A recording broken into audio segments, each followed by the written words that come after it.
You are now listening to the Someone's Favorite Productions podcast network.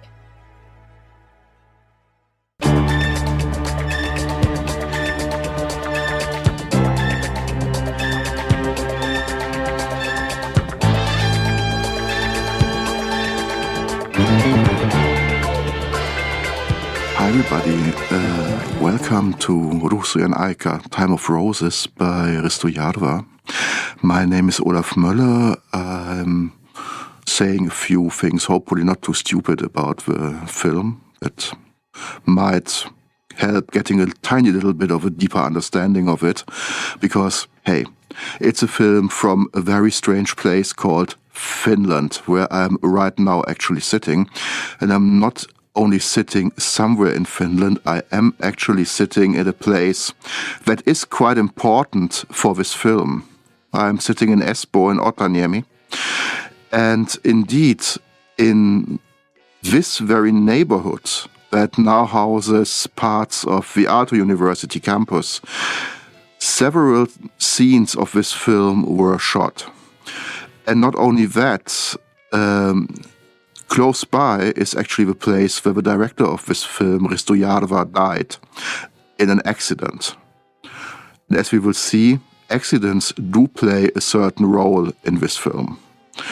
So, and not only that, with the Aalto University campus connected is the co-screenwriter of the film, Peter von Baak, who was for decades the professor for film history and theory at the film school, connected now with Aalto University. And indeed, he was my predecessor. So, yep, quite a lot of things are coming together here at this moment.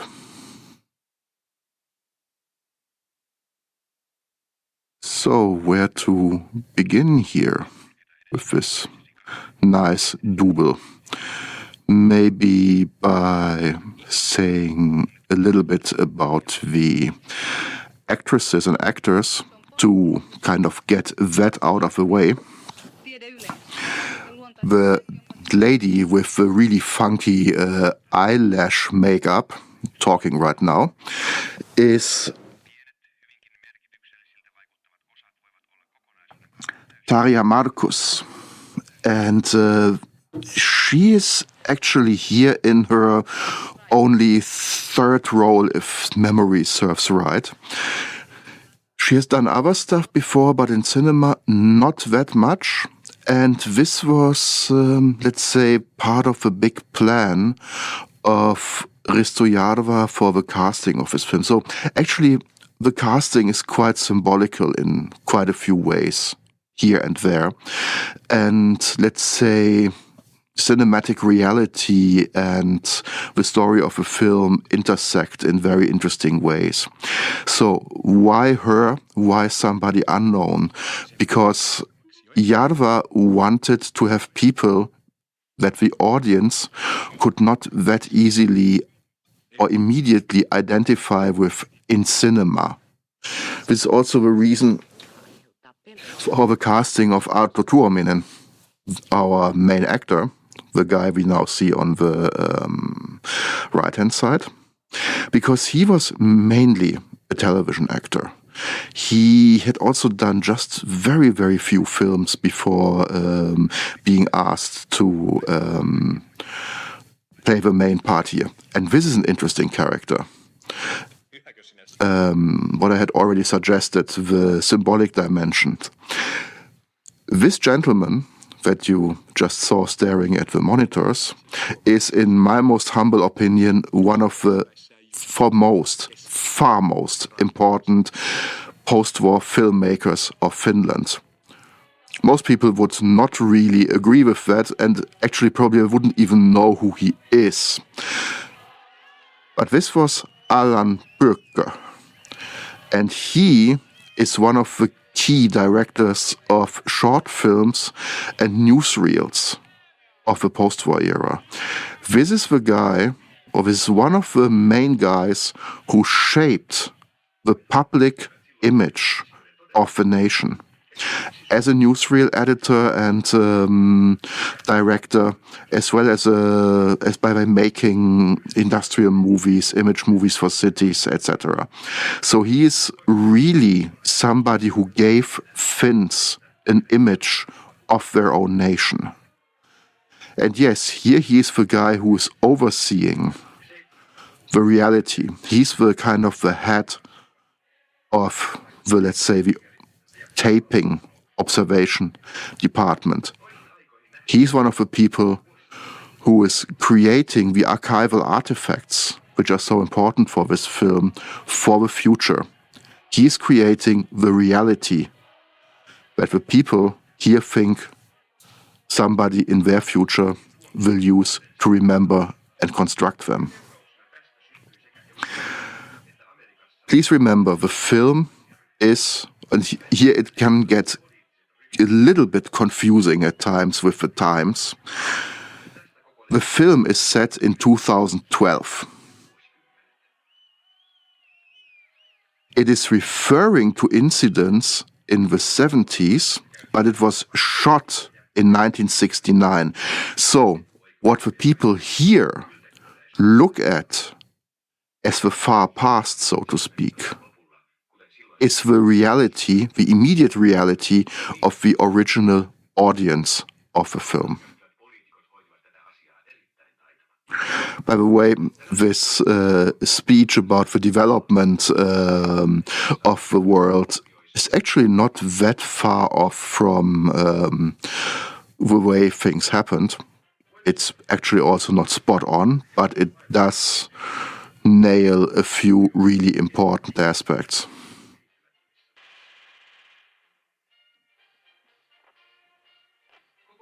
Here we already have a hint at the shape of things to come. So this we have also seen only recently. So yes, one can really get lost here in historical similes, or let's say visions of that was then, this is now, and few things have changed, which is one of the scary things about this film. It nailed, for example, this not completely correct, but it did point to the, let's say, the focal point of change. It was not in 82, it was in 89. It was the Berlin Wall falling and not a military confrontation. But yes, indeed, it happened at the intra-German border.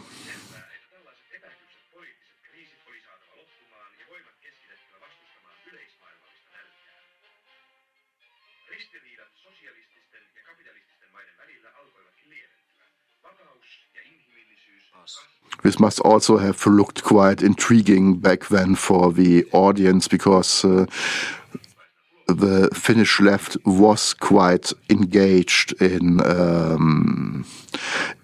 third world friendship projects. And here we've got something that quite a few people these days are yearning for, which gives the film something eerily contemporary. The film is set in a meritocracy and a world that's not really handled by politicians, but by specialists. Now, why is that contemporary? If you look at the political developments in several European countries in recent years, we now have 2022, then we see that some countries did have intermediate governments that were specialist governments. And in fact, only a few weeks ago, in one of the leading Austrian muckraking newspapers, there was a big discussion about people distrusting politicians and wanting a government of specialists, meaning to a certain degree they want what these people have. Se oli todella hieno ohjelma. Kyllä kai. Vasta käytännön tasolla asiat todella paljastuvat, kuten luontaiseduissa. Mutta siinäkin on helppo johtaa harhaan. This, for example, is here in Espoo. Yes, we have really cool tunnels here. Espoo is so modern, it's almost unbearable. Actually, several of the signature buildings for the Finnish 60s can be found in this neighborhood.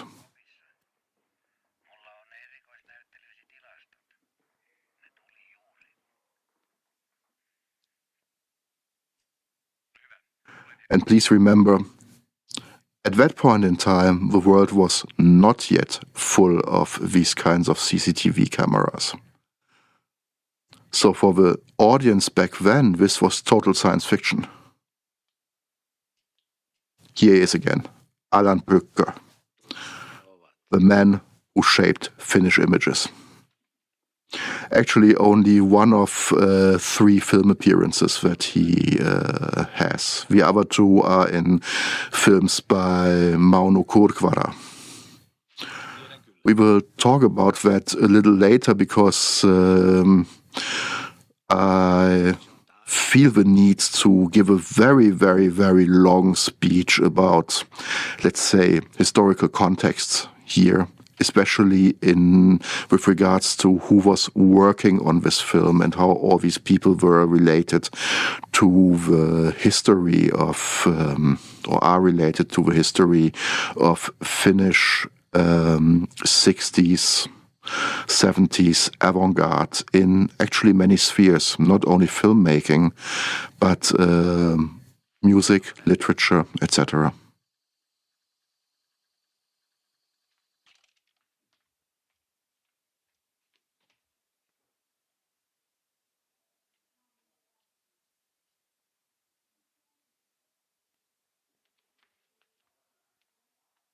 That make-up is so zeitgeisty.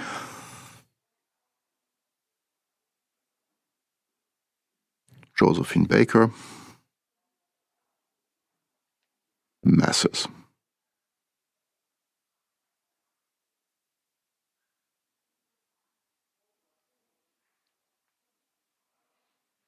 What the film has been introducing here now, quite obsessively actually, on various levels, is the subject of seeing and of observing. This is very much a film about creation through observation, of making the world by looking at it.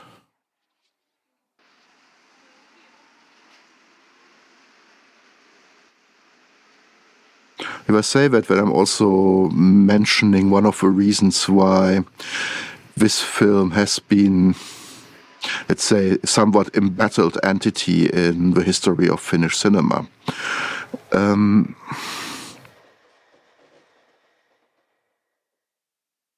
Let's say it was a little bit too theoretical for, let's say, general consensus at the time,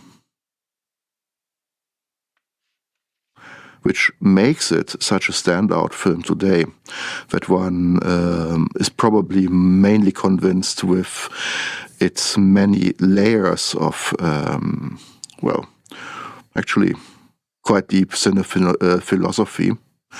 But back then, people, critics as well as audiences alike, were much more in a, I love the fact that the camera shakes here a little bit.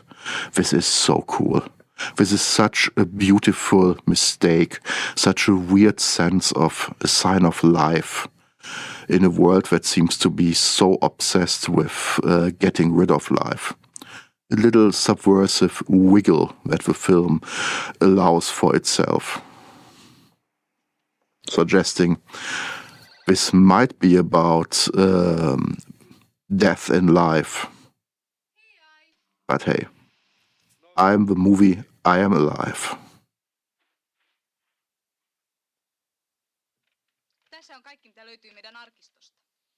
So yes, back then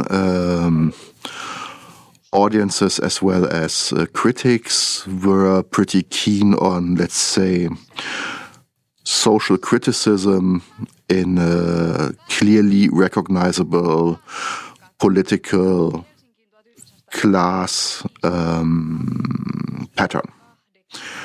So, if basically films told us that the working class was really exploited and that the capitalists were really evil, fine, especially if it came in a realistic mood.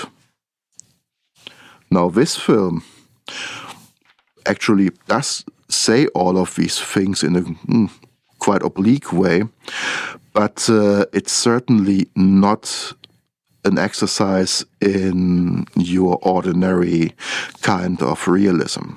Something quite different. Indeed, it's so different that this is a milestone in Finnish genre film history, because this is officially... Okay, I have to stop here for 1 second. I am always wondering when I watch the film, did Peter von Bach write this little bit into for his own pleasure? Because Peter von Bach was a man who loved sweets. He's one of those people who would, in a restaurant, leave half of his meat uneaten, but then ask for a second dessert. So that somebody would fancy eating dessert. That's kind of pet daddy. But to come back to the genre thing, indeed, this is always considered to be the first Finnish science fiction film. As these things go, very few things are really the first. In this case, we can say there were other fiction features that did toy around with elements of science fiction and fantasy, sometimes in a fanciful, almost silly way. Like, for example, in at least one film of the 50s popular classic series about the adventures of the comedic duo Petke, where we have one episode that is kind of fantasy and others that toy around with weird inventions. It happens. But be that as it may, this is the first really full-blown attempt at science fiction, or what you could almost, in literature, you would probably even refer to it as hard science, as the film is quite obsessed with the technicalities of the future. Even if this is pure 60s, 70s. My God, that's the decade where men were constantly running around. They had their tape recorders. They were constantly mumbling some kind of really deep thoughts into that tape recorder. They needed to do that. They needed to get rid of these thoughts that they would then later process into really, really important works.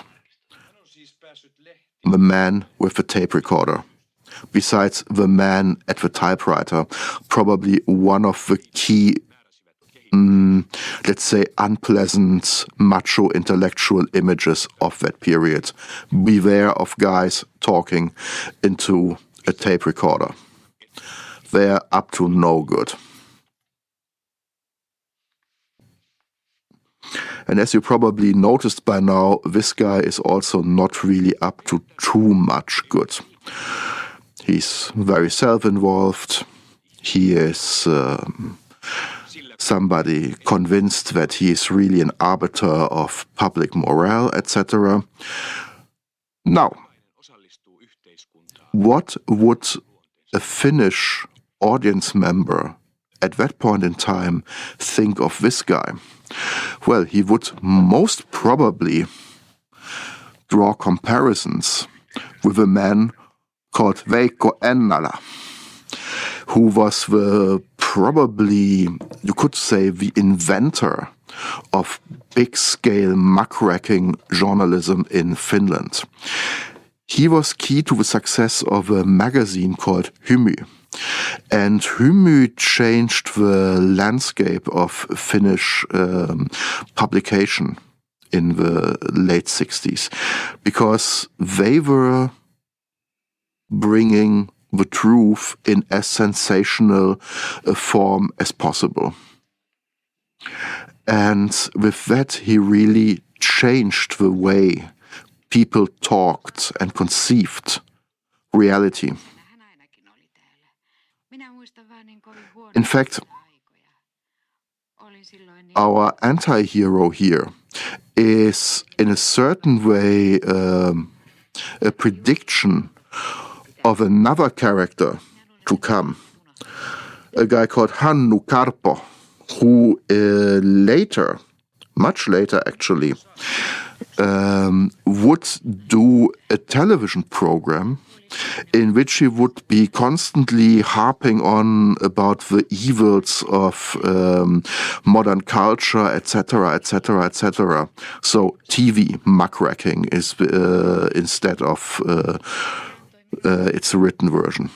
So something inside me thinks that maybe Hannu Karpo shaped himself or was born as much out of the image of this guy as he was out of Hymi and the surrounding journalistic culture.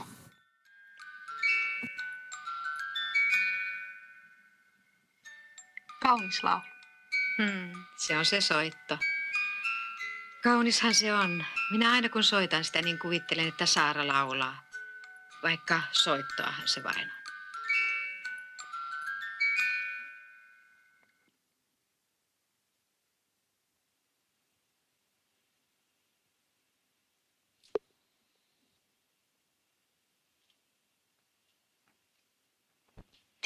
Tietysti, ystävä hyvä. Olen jo ryhtynyt toimiin.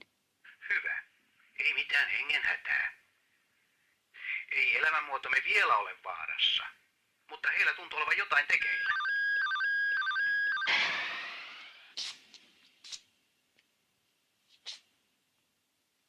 Näkemiin. No niin, aina sinun. Sinähän tunnet nuo viime vuosisadan työvoimajutut.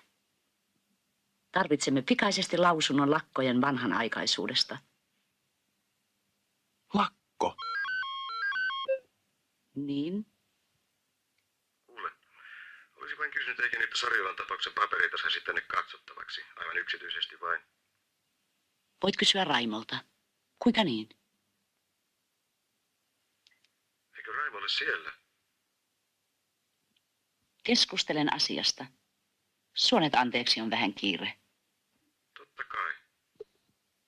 Kummallista.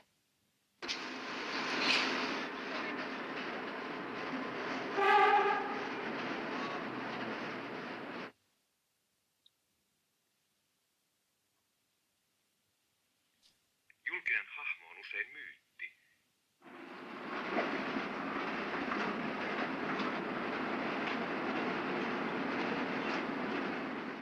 That was wonderful, this brief moment, considering that the film does take so much time, and you will see there are scenes coming where the film is almost digressing into time bubbles. A brief, pointed moment like that, it's really dedicated only to this one sentence that is one of the keys to the film, because indeed we are looking at the creation of a myth. The public figure being Sarah and him being the myth maker. This works nicely, very nicely.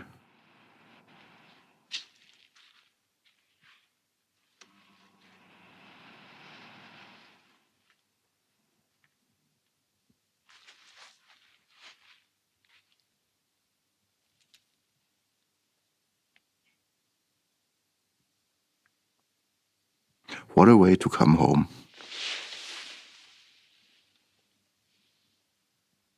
Haluatko lukea tämän kirjan? Miten pääsit sisälle? Siivooja. Ja taidat olla hyvissäkin väleissä.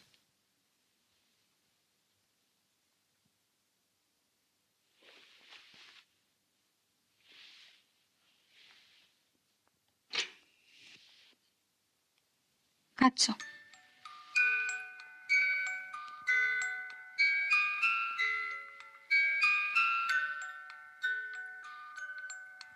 Ostitko siltä vanhalta harpulta hänen hellät muistonsa.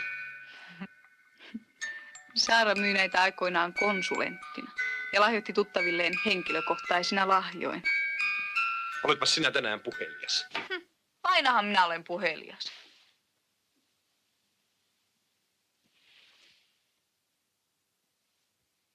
Which gave us a little bit of an idea of the ethical core of the world we are looking at. There's always an even more nasty version of things than the one you thought you do know or have on offer. But it is interesting the move that the film makes there from memory, which is so important to the film, to something being just a consumer good, something disposable.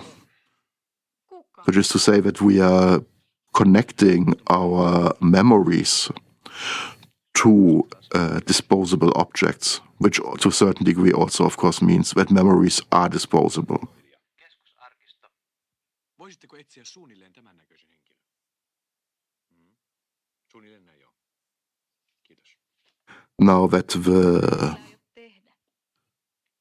one of the plot keys becomes ever more apparent, a living woman playing a dead woman, well, let's spill the beans. Of course, it is a variation on Vertigo.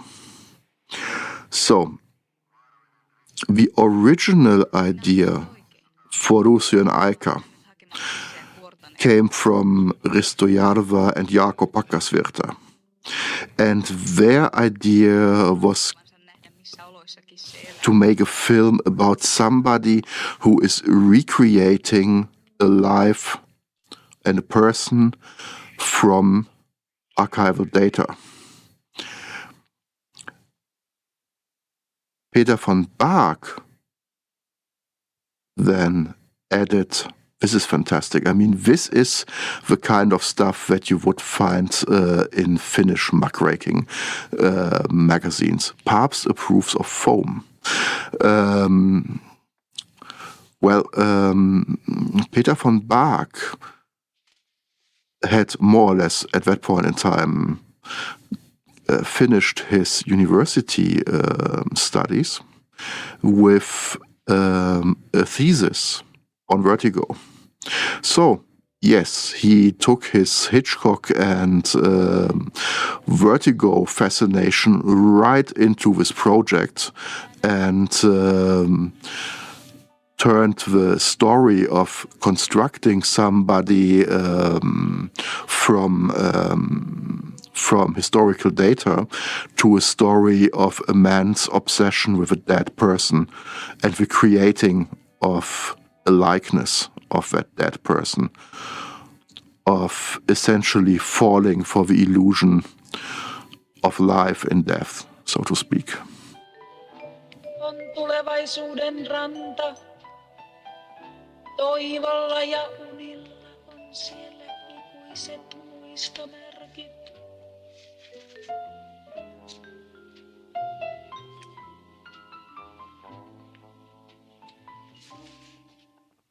You did, by the way, at one point briefly see the magazine title Hymy, which brings me to something, as by the way, this is one of those really wonderfully, uselessly long scenes that tell nothing but the passage of time. And offer a good opportunity to say something. The team of Jarva and von Bach would return to the figure of Veikko Ennala in a film that was made a few years later, called When Heavens Fall in English. It is the film that von Bach at some point says that he is most satisfied with in terms of his screenwriting or screenwriting contribution, the film from his screenwriting activities that he likes best. And it's in many ways really a companion piece to this one, but in a very different register. When Heavens Fall is a film about the then and now, so to speak, the here and then. And it's very much about really muckraking John is writing for a magazine that is very obviously tailored after him. But what we also have there is the guy essentially obsessing a woman, actually several women, to death. The main difference is really the tonality. The tonality being in here, obviously, a kind of essayistic grimness, while in When Heavens Fall, it's a kind of bizarre comedy. It's such a weird mix of melodrama and comedy that you never really know what you should do, whether it's funny or just depressing. By the way, we also just were involved in a tiny little bit of science fiction from the historical point of view. This is about a strike in a nuclear power plant, which is something Finland at that point didn't have. Please remember, the film is from 1969. The building of the first Finnish atomic power plant started actually 2 years after the film was released. And it did start to, offer the Finns energy only in the late 70s. So what you have here with this whole atomic power context is something Finland at that point in time is still quite far away from. And I'm saying all that over these pictures because I have really no idea what went into everybody to create this weird sport. I would like to play it. I mean, it's kind of a completely chaotic version of handball and basketball with no rhyme and reason, but really, really cool dresses and, obviously very few rules. Awesome. Who thought that up?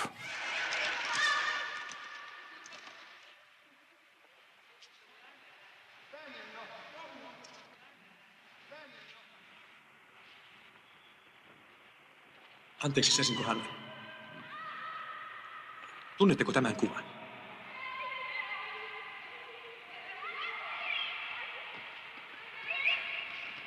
Kuule, kissa. Sun takaottees melkein mursi.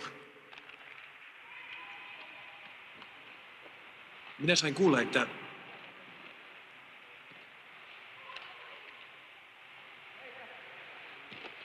Hyvä, kissa. Nyt sä saat sen lantiosta asti. Se on tärkeä. No niin, ota kiinni. Ei noin. Tosta kiinni, käsi tonne. That's actually one of the really weird aspects of this sport. It's so obviously sexual sublimation. It's almost embarrassing.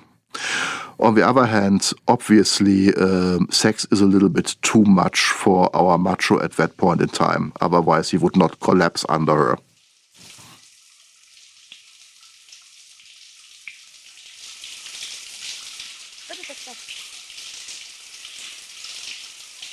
Oliko se kuva, joka...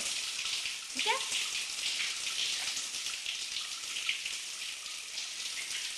Oliko se kuva, joka sinua kiinnosti vai... Mitä? Nimittäin harvat ovat kiinnostuneita tiedoista. Mistä? Tiedoista! Minulla on kyllä opetuskone kotona. Ei kun minä tarkoitan, että harvoin kukaan on niin kiinnostunut, että kävisi näyttelyssä useampaan kertaan. Tieto on oikeastaan juuri se, mitä me valmistamme. Se on meidän tuotteemme.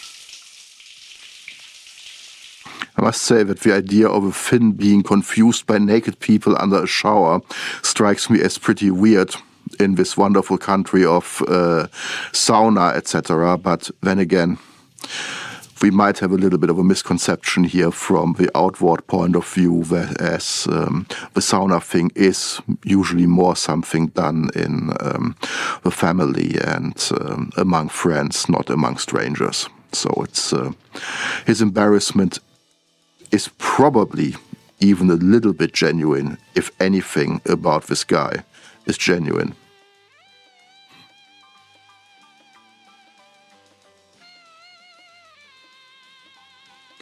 I guess one of the best things about making a science fiction movie, you can always invent stupid dances. And this is a very, very stupid dance. It looks very good, but it's...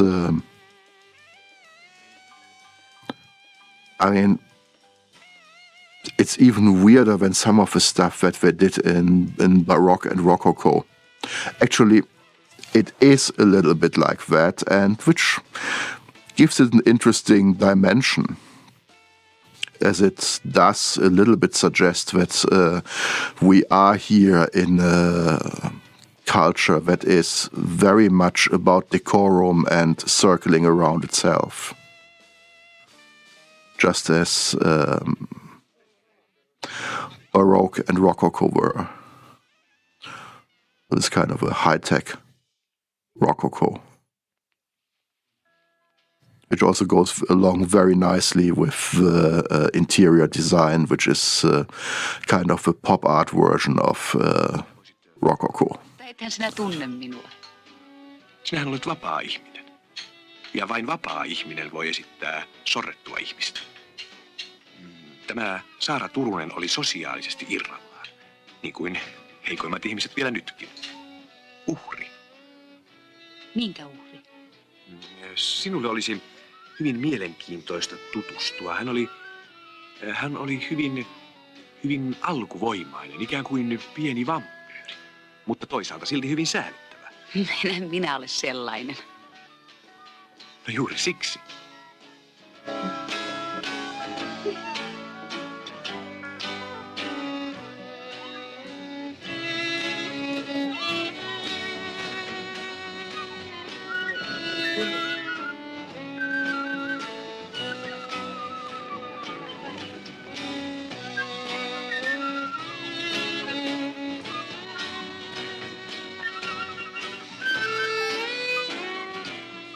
More sexual sublimation, now in the shape of a butt wiggle dance.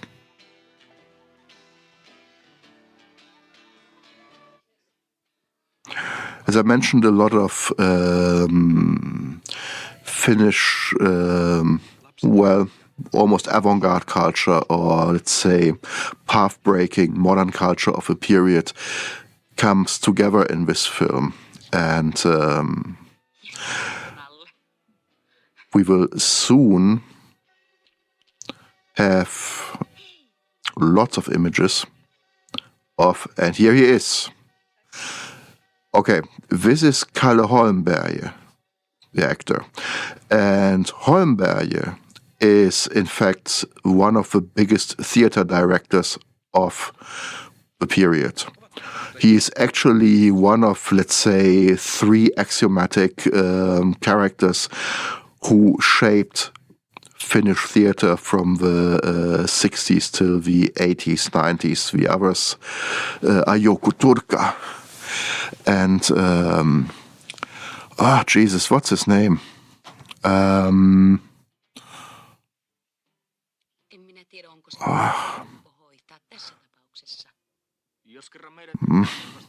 sure it will come to my mind. Especially as, this other name, together with Kalle Holmberg, is again connected to the co-screenwriter of this film, Peter von Bach. Because one of the most beautiful books that von Bach co-wrote is in fact not a book about cinema, which is the subject of the vast majority of the books that he wrote, but theater.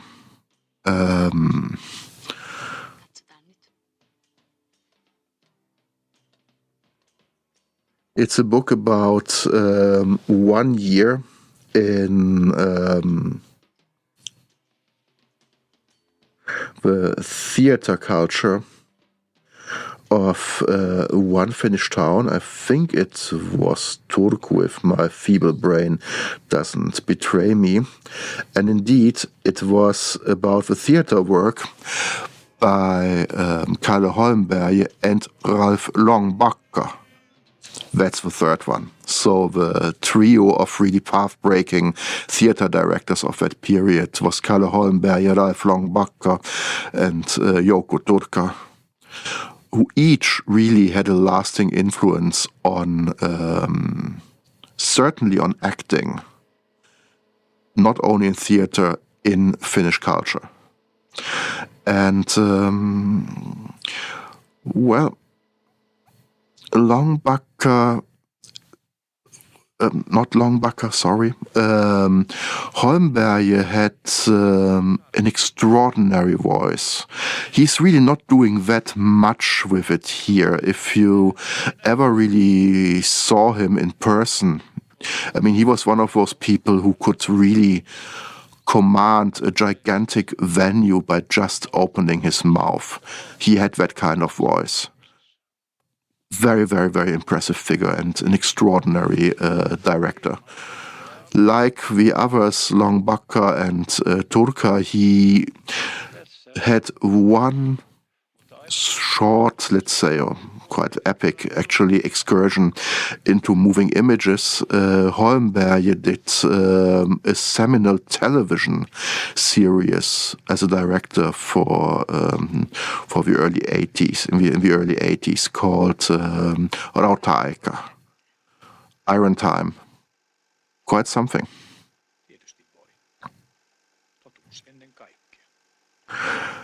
The forest where they met was now just for once not in Espoo. That was actually in Helsinki. That was Sibelius Puisto, Sibelius Park.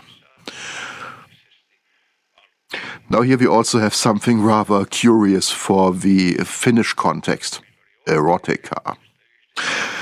Well, why is this so curious? Okay. Us little foreigners have this idea that all these northern countries are all the same and these northern people are more or less all the same. Nothing could be further from the truth. Which is to say, while at this point in time, Denmark and Sweden started to essentially nix censorship and head for a way of ultimate porn glory by essentially turning porn into a gigantic business, which was actually quite important for Denmark on a very straightforward economic level. Finland and Norway kept a lid on porn till 2006, respectively 2000 in Finland and 2006 in Norway. So, yes, this is, at that point in time, a rather discrete country, which has to do with the fact that Finland and Norway are probably the most strongly, let's say, religiously defined countries here in the north, much more certainly than Denmark and Sweden. So this whole idea of tinkering with porn is in a certain way very zeitgeisty, but it's also a little bit away from Finland. It's something that the Finns in reality did not really dabble around with. And while you do have a bit of nudity in Finnish cinema, I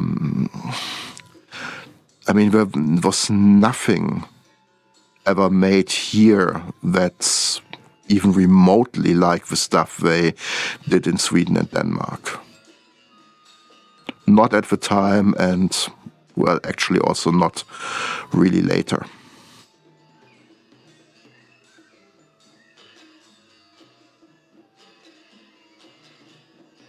seeing people around dancing while lying down, I was always wondering, did Bill Forsyth know this film when he invented the wonderful lying on your back dancing moment for Gregory's Girl? Well, I don't think so, but it would be nice if he had known it.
We are now in the middle of a film.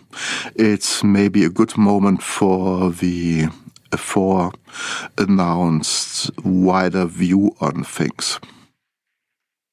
So, put simple, who on earth is Risto Jarva? Okay, well, Risto Jarva is probably the director most strongly associated with the Finnish 60s. And certainly the director who did,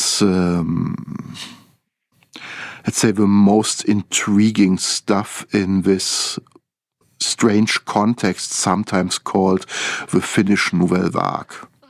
So, Jarva started making films in the early 60s, and from the beginning he had something like a filmmaking family around him, a group. Two members of this community were Jaakko Pakkasvirta, one of the co-screenwriters here, and also a director in his own right. There is Antti Peipo, the director of photography of this film. As you can see from this, obviously one of the greatest directors of photography at that point in time in the world. But not only a director of photography, Peipo was an extraordinary director of documentary short subjects. He would later do one fiction feature, and that would also be something of a science fiction film, Ich me mies.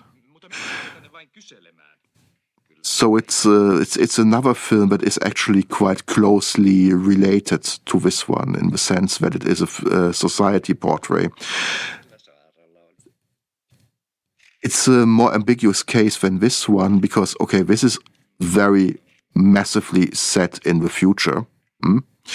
But Ich me mies is a film that is set in an ambiguous time that could just as well be the late 70s when the film was made, as it could be at some later point in time. With this film, as with Ich me mies, it's actually a little bit scary how much they do speak about our condition today, already at a much, much earlier point.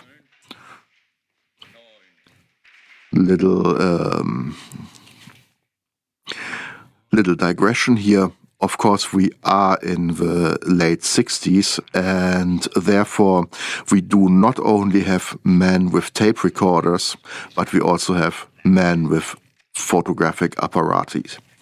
Yes, this is the period when few things were as hip as this one job, being a fashion photographer or any kind of photographer. Yeah, Antonioni, but he was not the only one. And I mean, you can see here that the film does take a little bit, let's say, an appreciative piss at Antonioni by having, instead of young and sexy David Hemmings, our slightly lecherous older guy there. So, yeah, in that regard, the film is once again wondrously zeitgeisty and very appreciative of the, let's say the cultural surroundings of the time, the kind of image culture and image-making culture that defines the 60s so strongly. So yes, indeed. In that regard, it's also very much a film about the self-image of the period of its making. But back to Jarva and the Filminor context. So I mentioned, besides Jarva, already Packerswirta and Antipapo. Then we do indeed have Peter von Bach, who as a late teenage boy is actually seen in, I think, the first film by Jarva. Petteri came to town, to Helsinki that is, from Oulu, where he grew up, very unhappy, Billy. And as he said, he was able, because the scene was so small back then, to connect with just about every artistically interesting person in half a year. So, the person he most strongly connected with, obviously, was Jarva. And let's say the surroundings also that are part of the Jarva world. Von Bach himself would become a seminal figure of Finnish culture. He is best known or best remembered as a film historian. Most people always think of him as a film critic, but in fact, Petteri never was really a critic. He wrote mainly historical tomes. He barely wrote your usual reviews.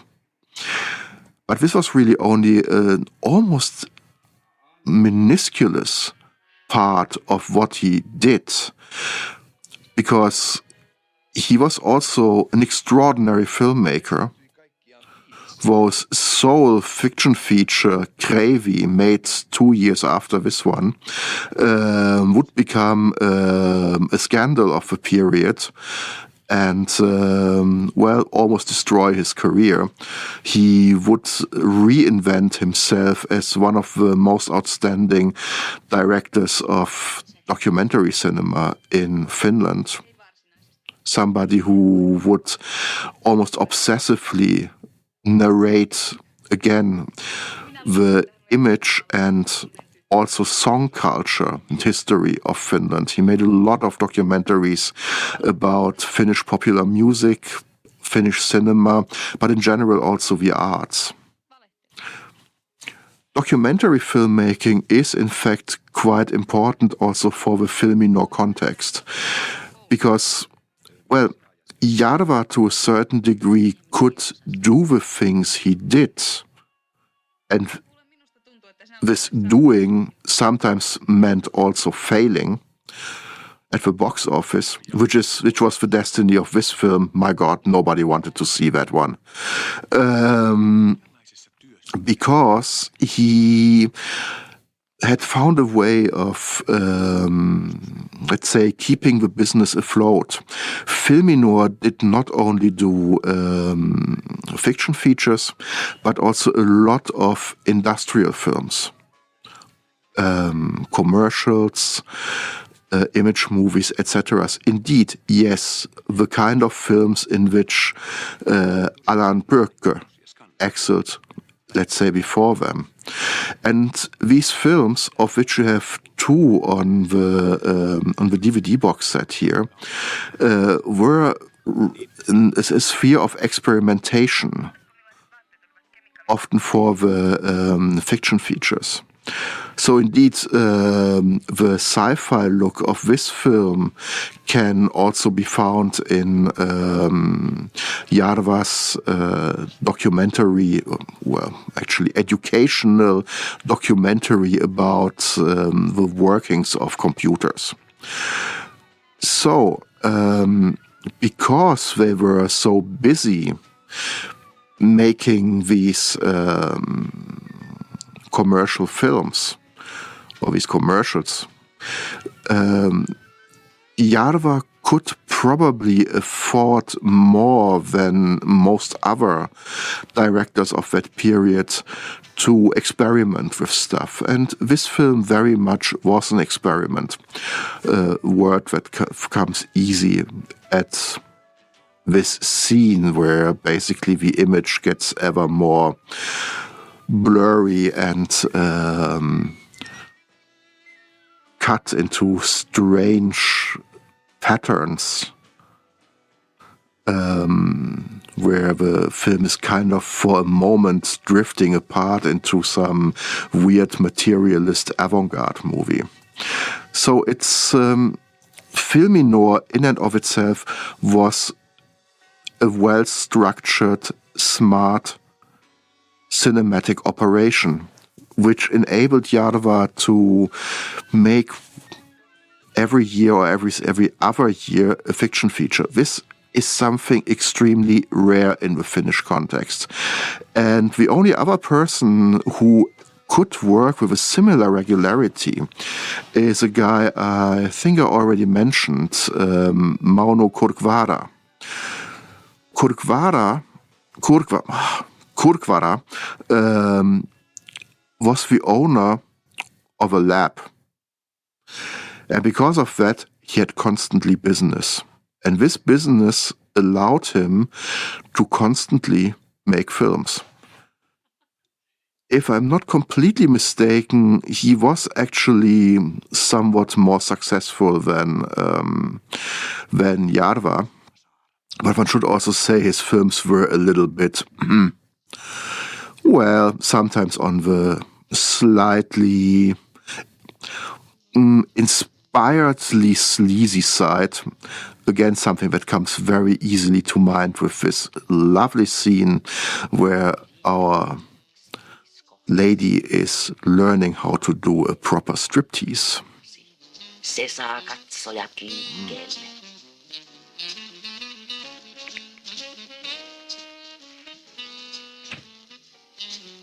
Kuvittele, että he aivan nuolevat sinua katseillaan ja nauti siitä. Noin. Also an interesting sentence in this context of seeing and creating by way of seeing. They are licking you with their eyes and you should enjoy it. Mm-hmm.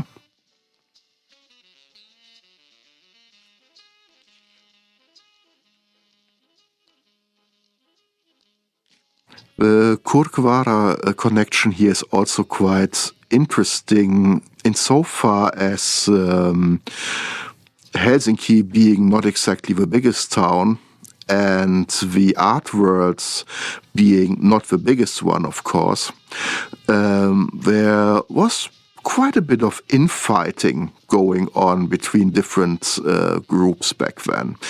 And so officially the Jarva group, so to speak, was not on the coolest terms with Kurkvara. In fact, Peter von Bach was constantly trashing Kurkvara's films when he wrote about them. But on the other hand, for all the rivalry and, say, bitching about methods and aims, when one looks more closely at, well, the reality that the films are, the production reality, then there was decidedly happening more between the different groups than one would assume, and they were closer than the stories about all this infighting would suggest. And indeed, it was von Bach who introduced me once to Mauno Kurkvara when he was still sitting every morning at Café Eckberge, having his morning coffee with his friends, talking. If I'm not completely mistaken, we do soon get to see somebody quite important here. Now, if this isn't, I have to take a closer look. Well, I forgot to mention a few members of the Filminor context, which are actually all musicians. It's actually, they all, in one way or another, worked on this film. Kai Hidenius, Otto Donner, and Erkki Kureniemi. Now, Erkki Kureniemi simply had to be somewhere in this film for a very simple reason that he is a true pioneer of electronic music in Finland. So he was so much, it's difficult to say what he was. The same way that Peter von Bach seemed to be in everything he did. He was involved with cinema, involved with theater. Petteri was involved with publishing, with a publishing house called Lavkirjat. He was involved on the sides with a music business called Lav Records. Actually, Hidenius and Donner published heavily on Lav Records. So the same way that Petteri did all these things, did I actually mention that he was also very busy on the radio? That he did masses of radio shows? Yes, one could wonder how this one man could do all these things. By having been a close friend to him in the last years of his life, I do actually know how it worked. And there was no faking, and there were no other people ghostwriting for him. He was just very disciplined and very, very attentive, and with things every goddamn second. Whenever we were sitting somewhere, he would have his notebook out and he would take notes on something that at some point or another, an idea, something one said, that could pop up in an article, in a film or whatever. He was constantly thinking. He was constantly creative. He was constantly in the mood of thinking, which makes him, if he was a truly, truly, truly unique person in that regard. I've rarely met somebody who was quite like that, and always in a very casual, offhand way. He never looked extremely stressed out or so. Anyway, so in that very same way, Erkki Kureniemi was many things, from an instrument builder via an atomic scientist to pioneer in computer art. And yes, he was actually also quite indiscreetly involved in private erotica, because among the many, many things he did was quite obsessively filming himself and his girlfriends doing the dirty. And he was highly unambiguous about that. Never made a secret out of it. Those were the days. Kureniemi did for several films of Jarva electronic scores. And some of the more offbeat sounding stuff in this film comes actually from Kodaniemi. So, but yeah, you do actually have really the core of a certain popular modern Finnish music in this film with the presence of Don Chydenius and Kodaniemi. No paremmin. Katso näin.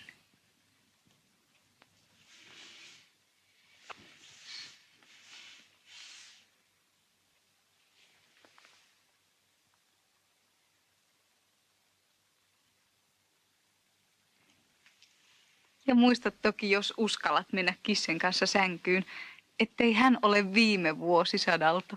Pus, pus. Having talked so much about Petteri, now brings to my mind also that Petteri indeed was quite obsessed with tabloid journalism. In the sense of, so not only did he co-write this film, not only did he co-write When Heavens Fall, but he also published a book that became quite famous about tabloid headlines. So he collected one daily's tabloid headlines. Let's just say tabloid headlines, because it's not completely like that. It's let's say the ads made from the tabloid headlines, which are a particular thing here in Finland. He really got a kick out of this weird garish culture that transformed whatever reality into entertainment.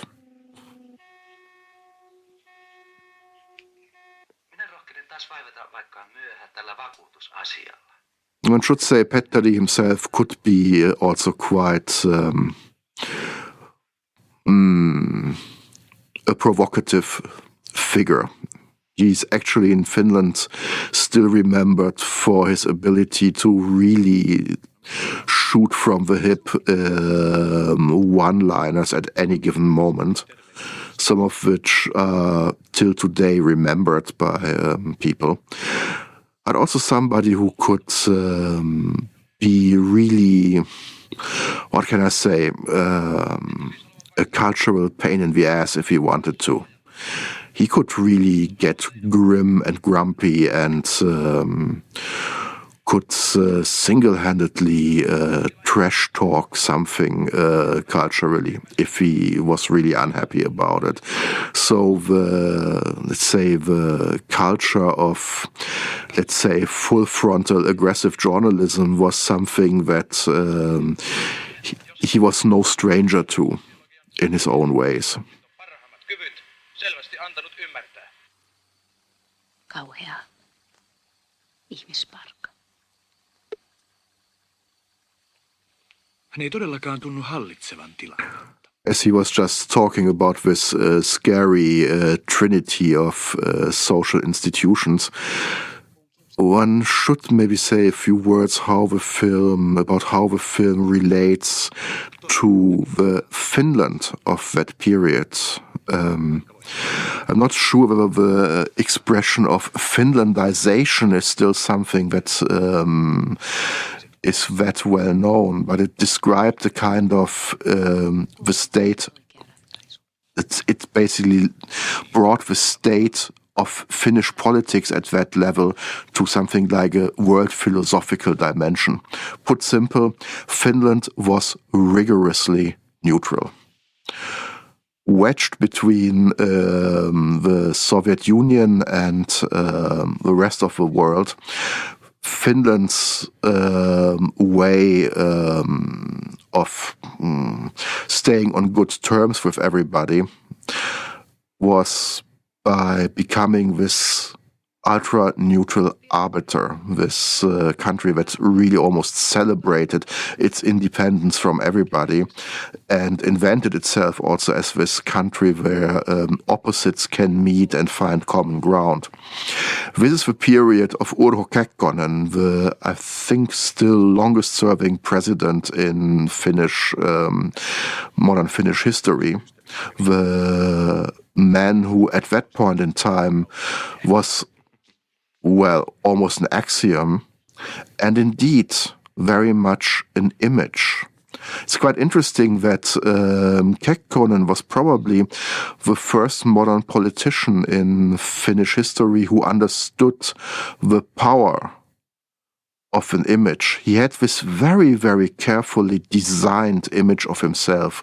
His bald head, a very particular set of glasses, a very particular set of suits he always wore. And he really did his very best to always confirm to this image of himself, which he in a certain way almost turned into an image of the nation. Finland at that point in time, for the better or the worse, is found in the image of Urho Kekkonen. And Kekkonen was very much an apologist, really, of this kind of culture of specialization and progress. Finland at that point in time is actually not a very rich country. During the period the film was made, we see the continuous wave of people leaving Finland for Sweden to find work. Finland is in some parts actually pretty poor in that period. It's a country that is transforming from an economy mainly based in agriculture to an industrial culture. So this image that we have of Finland, high-tech, you know it, Nokia, etc. This is something that is comparatively new.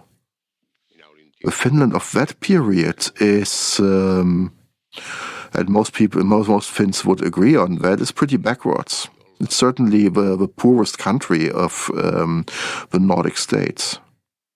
And it is a country that is kind of those ideals, at least the official ideals, would be those of a meritocracy. So in many ways, the film is much closer to the political reality of Finland at that point in time than, let's say, meets the eye. Finland was not really completely like that, but the tendencies that this film stresses, tendencies in how society sees itself, where it develops, that is there in Finland. So we do, in a weird way, get a glimpse of it. And this is, of course, brilliant. If you have a film about seeing, you do need a blind man. And you do need seeing with your fingers, which is a wonderful expansion almost of a metaphor of licking with your eyes. So first she's basically licked with the eyes or prepared for that licking. And now we have the horror of the flesh remembering, so to speak.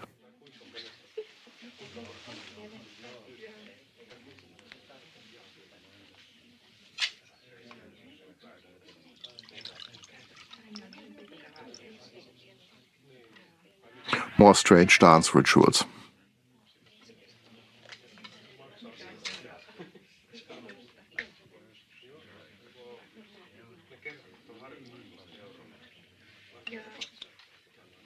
Miksi et ota niitä kuvanauhalle?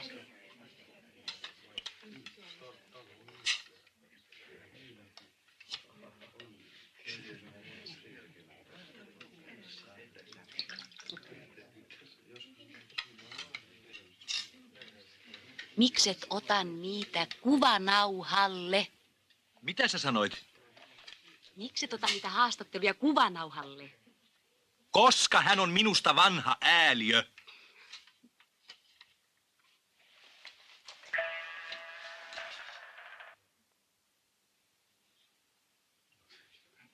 Minä sanoin, mikset nauhoita haastatteluja. Eikö se olisi todempaa? Jaa, luuletko niin? Minusta se vain hajoittaisi Saaran kuvaa. Pitää pysyä oleellisimmassa. Sitä paitsi en minä nyt osaa kiinnittää huomiota muuhun kuin sinuun. Mennään tanssimaan. Minä en kyllä osaa, mutta sinä saat opettaa minua. And here we had another important point for the film's, let's say, ideology. That reality is something that cannot be dirtied by ambiguities. The image has to be more real than reality. And reality is dirty. Which gives the whole erotica, porn subtext quite interesting dimension by essentially saying that this is probably more live and more real than many other things. Ei hänen ole niin helppo vaikuttaa. Kyllä minä sen tiedän. Hän luulee toimivansa vilpittömästi. No hän toimii vilpittömästi ja siinähän se vaara juuri on. Raimo on näyttänyt minulle tutkimustensa tuloksia. Ne paljastavat aivan selvästi, että melkein kaikki katsovat vain Valokanavan ohjelmia. Niin, se pitää paikkansa. Ja Neloskanava on todella vapaa. Kuka tahansa saa esittää siellä mielipiteitään, mutta kukaan ei katsele. En mä tiedä, miten ihmiset ylipäätään saa tajuamaan. Jos ne saa valita, ne valitsee aina sen helpomman. Ei ongelmia, ei kärsimyksiä. Se on niin saatanan ovelaa. Tarjotaan monta vaihtoehtoa, mutta vain yksi on tarkoitettu menemään läpi. Ja voi jumalauta, meillä on kuin nappi päässä. Me annetaan pettää itseämme. Sensuuri on isketty ihmisten omaan kusiseen päähän. Mutta vielä 2 vuotta ja me saadaan ihmiset liikkeelle. Mutta on aloitettava jo tänään. Älkää vain tehkö mitään harkitsematonta. Katso tänä iltana kello 8 Valokanavaa, niin näet.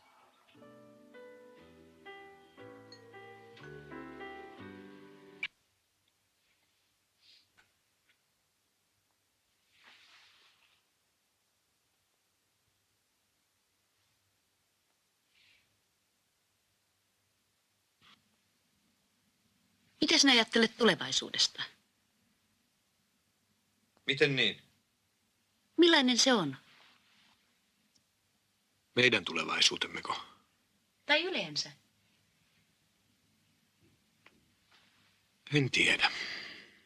Pitäisihän sinun tietää. Mitä sinä teet? Työtäni. Lasken vähän.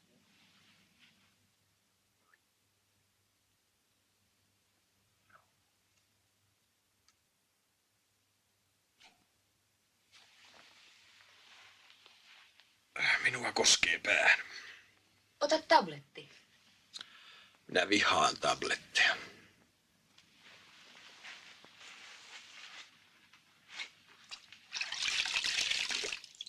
En minä usko, että tulevaisuudesta voidaan kovinkaan paljon sanoa.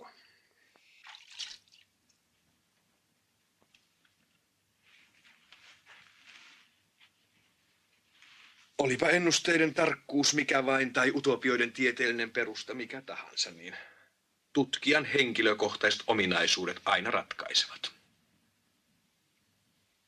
Jos hän on optimistinen, niin hän näkee valoisan tulevaisuuden. Jos pessimistinen, niin synkän. Oletko varma? Eikö henkilökohtaista vaikutusta voida laskea? Well, I can guess, I can assume that you now can guess that Jarva was definitely not the optimistic kind. And indeed, if we look at his other films, he was certainly not the one who was telling Finns that happiness was just around the corner. In fact, that's, well, probably one of the reasons why he was in some circles so popular, because his films were these very stern comments on Finnish reality, for which he tackled quite curious subjects, ranging from bicycling film with the... This is Peter von Bach. This is Petteri, the guy whom you are hearing right now. That's him. Very, I mean, just like in the case of Kalle Holmberg, voice definitely not to be mistaken. Well, I mean, but back to Jarva, he did, for example, a film about motorcycling and, let's say, the rat race of competitiveness called Gasoline in the Blood in English. What a title. He did films with, again, wonderful titles like One Man's War and Diary of a Worker, which, well, are more or less exactly how you would imagine them based on these titles. What you may not imagine immediately is their artistic complexity. While the titles would almost invite for some straightforward, a little bit banal realism, they were not. And one should say that this is probably one of the things that has made Jarva for such a problem for many. That indeed his films are often, especially the 60s stuff, quite experimental, formally unusual, full of meta levels. He's not a director that you digest easily, and the less easily digestible his films are, the better they are, one has to say. So he's a director whose complexity was something that some people almost considered a problem, or that people thought is making the films difficult to address. And indeed, if you read reviews of the films from the period, people are very unambiguous about that they are saying the films are too complicated or whatever. It's also in that regard not too surprising that the period by now best remembered in his oeuvre are his later films, which were all very popular comedies, which again is a genre that also should not come as a surprise. Yes, late 60s, Age of Assassinations. As one of the earliest works of Jarva is a comedy called Ex-Paroni, which is one of the first films featuring Spede Passanen, who would become the probably biggest comedic figure from the 60s till the 80s. And this is a pretty, let's say, unusual, mad comedy. So yes, while people, let's say, have this image of Jarva as this stern guy, comedy is always around in his films. This is actually probably one of the least funny movies by Jarva, but comedy exists very much and is very key to his oeuvre.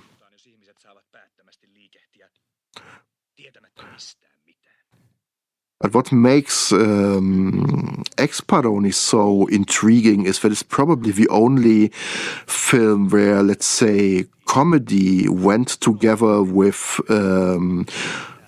forceful cinematic invention. And, well, that gives an idea also of what was going on in the Finnish 60s that makes them so remarkable, 60s as well as the 70s, that the borderlines between the popular and the avant-garde were often very, very, very thin, if almost non-existent. it is remarkable that the origins of Finland's biggest, let's say, popular comedian are in an avant-garde context, and indeed that this avant-garde context has strongly shaped some of his most popular works. So if one looks for a rather curious, let's say, or perfect way of imagining the sometimes droll headiness that Finnish popular culture could aspire to in the late 60s, one should look at, meaning the time when this film was made, one should really look at some of the films that Spede Passanen made. Preferably those made in collaboration with the extraordinary pop genius Jukka Virtanen. Päinvastoin. Kun ohjelma on valmis, minä paljastan hänelle meidän suunnitelmamme. Ja hän saa valita. Ei helvetti. Älä ole niin varma Raimustakissa. Et sinä vielä tunne häntä. Siksi juuri. But yeah, it's, what can I say? In this year, nothing could save this film. 1969 was one of the worst years for Finnish cinema in terms of audience attendance, which even affected Spede Passanen. Normally, Spede's films would make quite a lot of money and get nice audiences. In this year, not. So to a certain degree, the failure of this film, which had some 30,000 viewers on its original run, is, let's say, probably as much the result of the zeitgeist. This was simply not the moment, as it is, anchored in its pretty unusual nature. One could say this film came at one of the worst moments it could come. So in a year when Finns were not very much inclined to watch movies, comes a film that is on just about every level a challenge.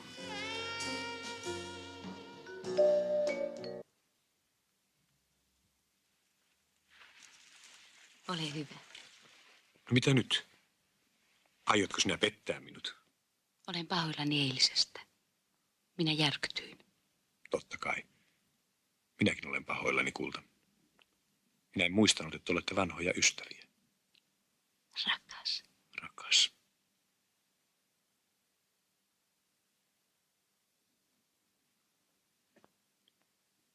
Tuolla seinällä ovat viimeiset kuvat saarasta.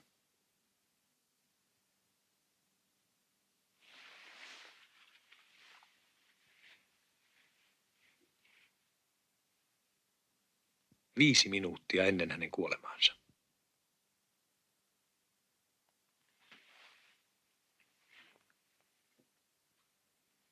Melkein kuin hän tietäisi jo. Eikö totta?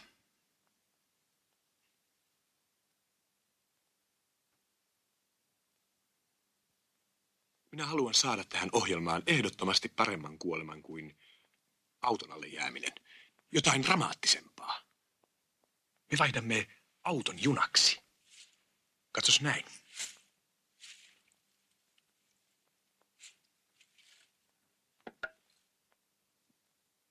I wonder whether the idea with the train is in some ways also a tribute to Zbigniew Cybulski, who died in a train or actually a tram accident. Cybulski being somebody Peter von Bach, for example, was very partial to. way he was in general very partial to Polish cinema of the 60s. Toisesta suunnasta. Saara ei huomaa. Häntä varoitetaan. Hän ei kuule tai eikö hän halua kuulla. Ja siinä tragedia on saanut päätöksensä. Hyvä Jumala, mitä minä sitten teen? Mitä sinä tarkoitat? Ei mitään. Ei mitään. Mikä sinun tuli, kulta? Ei mitään. Ei mitään.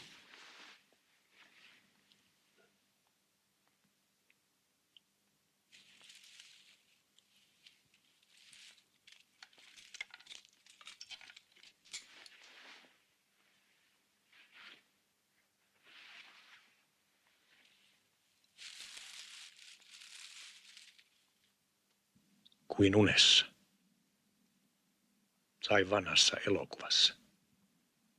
Ihmiskohtalot lähestyvät toisiaan. Kone, joka vie ihmiset yhteen.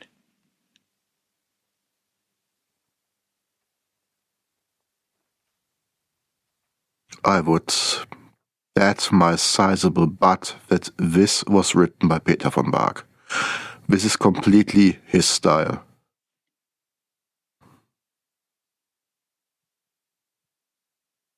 And this was really a very beautiful example of the kind of thinking that got him going already at a very young age. Minusta tuntuu, että me kuulumme yhteen. Sinä voisit täydentää minun pyrkimyksiäni ja minä voisin auttaa sinua. Sinusta tulisi minulle ihanne vaimo. Kumpi minä nyt olen? Saara vai minä? Sinä haluat loukata minua. Hyvä on. En. Mitä varten sinä sitten tuot Saaran tähän? Hänhän on kuollut. Sinun tarvitsee vain valita. Minun. Haluatko elävän vai kuolleen?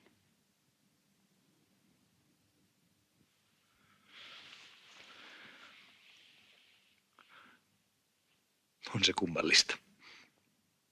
Ikään kuin työllä ei olisi mitään merkitystä. Tekin lakkoinen ne perkele. Minä voisin ottaa koko teidän hömpötyksenne käteen ja puhaltaa. Tosiasiallisesti minun parhain pyrkimykseni, jos minä voin antaa edes pienen pisaran lohtua ihmisille heidän elämäänsä, niin minä voin katsoa onnistuneeni. Ja yrittäkääpä viedä minulta tämä oikeus.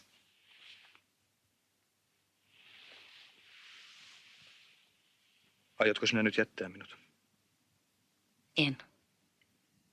Hoidan työni ja kaiken muunkin. Minkä muun? Kaiken, mikä kuuluu asiaan.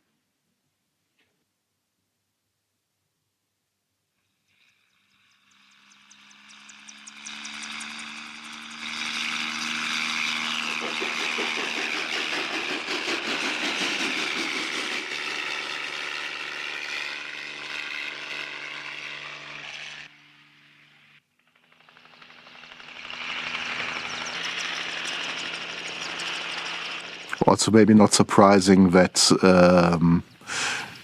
a train becomes the instrument of death here. Because, hey, this is not a spoiler. We all know how this is going to end. Insofar also that Petteri was quite obsessed also with trains, and indeed one of the last books he wrote, a very small one, was dedicated to trains in cinema. Kyllä. Ja nyt kuvataan vielä junan lähes. Saara on pelastunut lapsen laskenut sen maahan. Juna on juuri pyyhältä kohti. Katsot helpostuneena eteesi, etkä huomaa, että juna lähestyy takapäin. Kuuluuko? Joo. Hyppäät syrjään, kun minä huudan. Kuuletko, kuuntele? Kuulen. Hyppää. Kuuluuko?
Hyppää. Hyppää, hyppää, hyppää, hyppää, hyppää. Hyppää.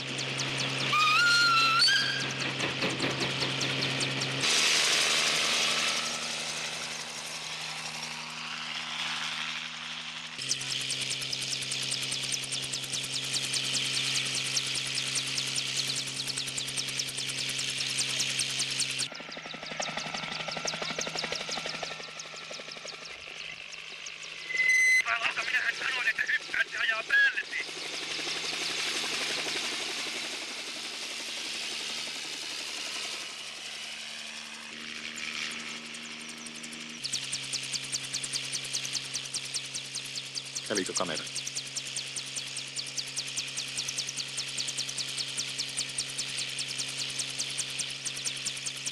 Yes, that's the man of his period.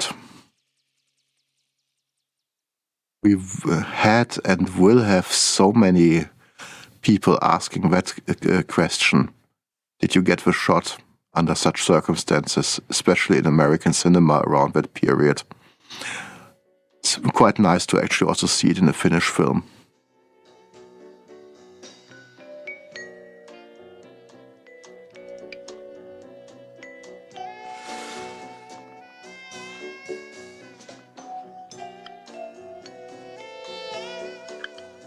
By the way, we did actually see part of the film's own crew there in the playing the film crew for the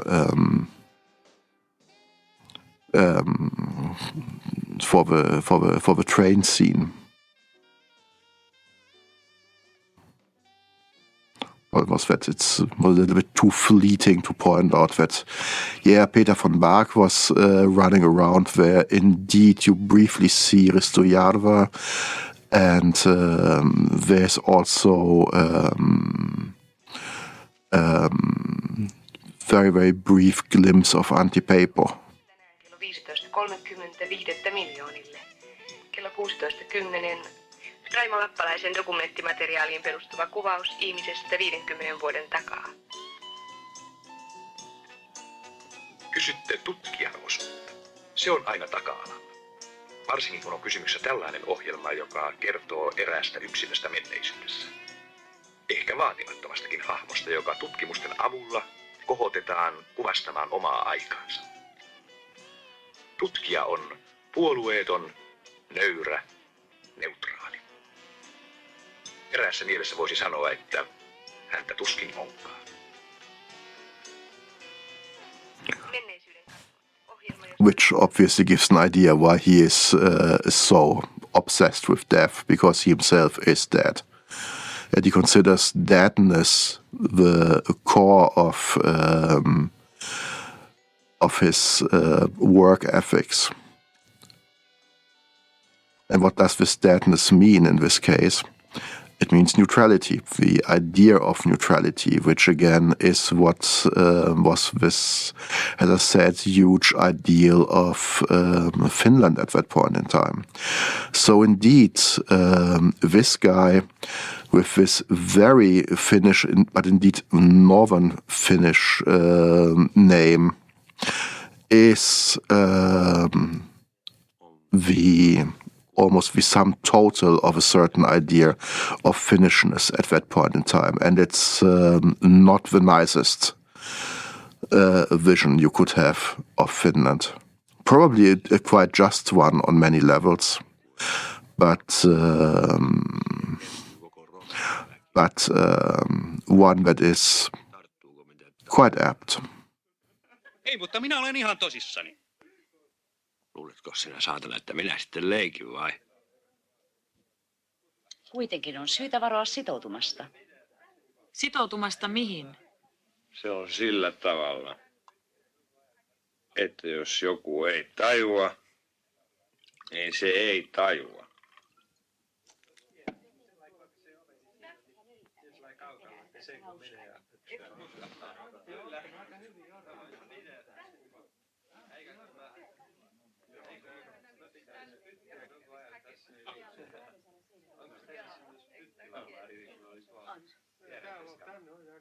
Varo, että minä joudun hoitamaan tätä asiaa toisella tavalla. Käsitätkö saatana? Hetken kuluttua alkaa Raimo Lappalaisen dokumenttimateriaaliin perustuva ohjelma Menneisyyden kasvot. Kuvaus ihmisestä puolen vuosisadan takaa. Ei johdonmukaisuus mikään Jumala ole. Sitä on eri asteesta. Ensin on määriteltävä tehtävä. Ja tehtävä luo johdonmukaisuuden laissa. Ja mitä rehellisyyteen tulee, niin se on aina suhteellista. Suhteessa työhön. Which is probably the worst thing you can say in Finland, considering that Finns are quite deeply dedicated to the idea of honesty as really a core of what makes them. It's what, for themselves, often differentiates them from, let's say, the not exactly always popular Swedes, who they think are not honest. If somebody in a Finnish context says that honesty is relative, this is pretty bad, so to speak. Väkivallan vastenmielisyydestä huolimatta voimme ymmärtää sitä, sillä tuona aikana useimmat ihmiset harhailivat itseään ja paikkaansa tuntematta ja tiedostamatta. Saara Turunen oli yksi heistä. He olivat yhteiskunnallista dynamiittia, täynnä äärimmäisiä paineita, joiden säätelemiseen sen ajan poliitikkojen ponnistukset eivät riittäneet. This is a nice finishing touch here. The music, the song that we hear is Taistojen Tiellä, which is a workers' song from the 1920s. Always interesting to go back to that period when Finland was, let's say, battered by a civil war, which is something most non-Finns aren't even aware of, and really in the grips of a right-wing autocracy. But yes, there is at least this song that basically talks about a culture that was going against all of that. In this world, it seems there isn't even the possibility for that anymore. What we do have is people giving it a try in a way that we have seen only recently. Didn't we see in Russia people going in front of the camera to demonstrate, if only so quickly, against the war in Ukraine? So yes, again, pictures from the past rise up in us again and again in these our days. So I hope my blah blah was not too confusing, that I did not get lost too often between all the different time periods and etc. etc. And well, I hope you got something out of this. Thank you very much, and watch more Finnish films. Oi Suomi on. Thank you.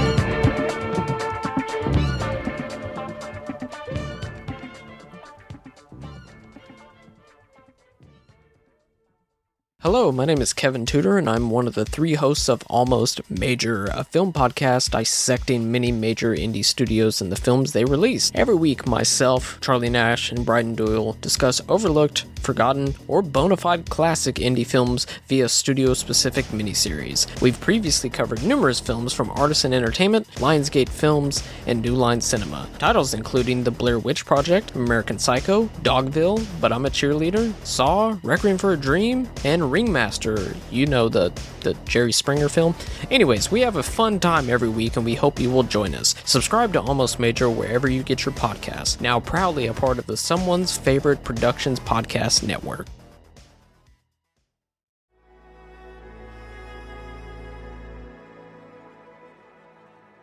Thank you for listening. To hear more shows from the Someone's Favorite Productions Podcast Network, please select the link in the description